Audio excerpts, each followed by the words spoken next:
All right, so next we're going to look at our central limit theorem. So our central limit theorem, again, should look familiar. It's something that we saw in Chapter 7.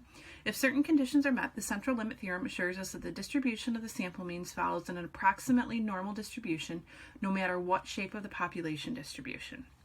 And this goes along with those images that we just saw. We can take a multimodal skewed distribution for a population, and then we can take samples, and based on those samples, we can get something that's closer or approximately a normal distribution.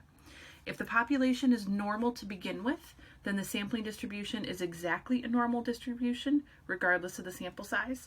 So if we start with something that we know is a normal distribution, it just makes our life easier because we know our sample is also going to be normal. If our population is not normal, then the larger the sample size, the better the approximation. All right, so our central limit theorem, if the following conditions are met, right, the sample is random and independent. Right? That eliminates our bias. Again, the first condition that we saw in previous chapters. That we have a large enough sample. Instead of doing a multiplication to test like we did back in Chapter 7, we're going to say that either the population distribution itself is normal or the sample size is large. And we're just going to designate a number of 25. As long as we have a sample size that it's at least 25, we're going to say that that is large enough.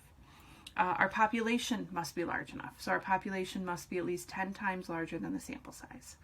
Right? And then our sampling distribution for X bar, remember that's our sample mean, right, is N, and then we have mu, comma, sigma divided by the square root of N.